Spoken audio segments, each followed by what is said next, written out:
This video is sponsored by BuyMode shopping app.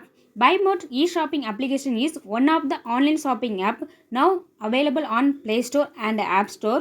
இந்த ஆப்போட லிங்கை வந்து டிஸ்கிரிப்ஷனில் கொடுத்துருக்கோம். வேணுங்கிறவங்க டவுன்லோட் பண்ணி உங்களோட ஷாப்பிங்கை ஸ்டார்ட் பண்ணுங்கள். Welcome to my channel. Today Dharani குக்கிங்கில் சுண்டவத்தல் குழம்பு செய்வது எப்படின்னு பார்க்கலாம். வாங்க வீடியோக்குள்ளே போகலாம். கடாயில் ஒரு 2 ஸ்பூன் ஆயில் எடுத்துடுங்க.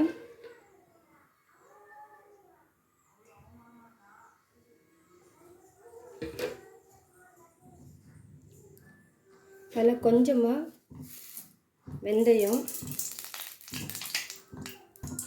வந்து கொஞ்சம் எடுத்துடுங்க. வெந்தயம் பொரிஞ்ச உடனே ஒரு 1/2 ஸ்பூன் சீரகம்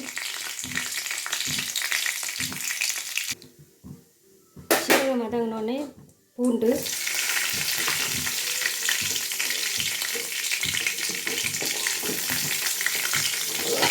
சின்ன வெங்காயம், ஆனியன் வந்து நல்லா கண்ணாடி மாதிரி வதங்குற அளவுக்கு நல்லா வதக்கிடுங்க. ஆனியன் நல்லாவே வதங்கிடுச்சு. இப்போ ஒரு 1/2 மூடி தேங்காவை எடுத்து அதையும் சேர்த்து நல்லா ஃப்ரை பண்ணுங்க. தேங்காய் வந்து நல்லா ஃப்ரை பண்ணணும். நான் வந்து 1/2 தேங்காய் எடுத்திருக்கேன்.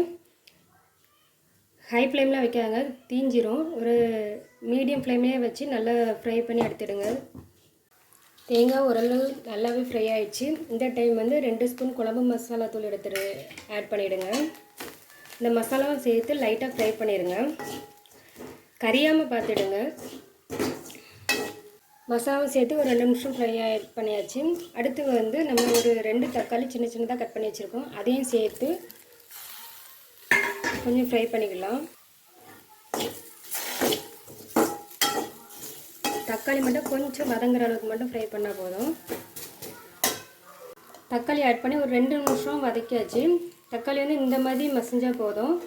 இனி வந்து அடுப்பை ஆஃப் பண்ணிவிட்டு இந்த மசாலாவை வந்து ஆற வச்சுட்டு மிக்சியில் ஃபுல்லாக அரைச்சி நல்லா ஃபைன் பேஸ்ட்டை வந்து அரைச்சி எடுத்துக்கிடலாம். வச்சுருந்த மசாலாவை ஆறின பிறகு மிக்சி ஜாருக்கு ட்ரான்ஸ்ஃபர் பண்ணியாச்சு.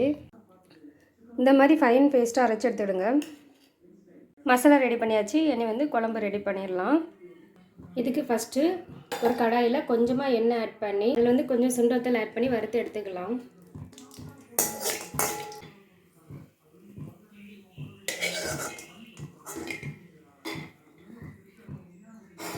வறுத்த சுண்டவத்தில் வந்து தனியாக எடுத்து வச்சாச்சு. இப்போ அதே கடாயில் வந்து தாளிச்சிடலாம்.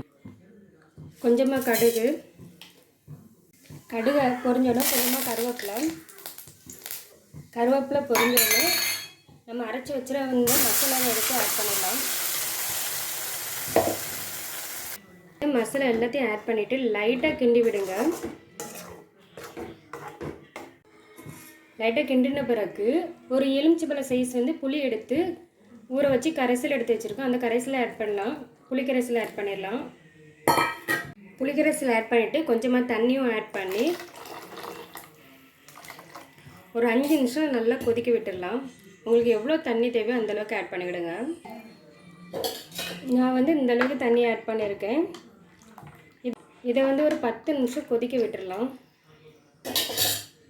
இந்த மாதிரி கொதிக்கும்போது வறுத்தெடுத்து வச்சுருந்த சுண்டவத்தலை ஆட் பண்ணிடலாம்.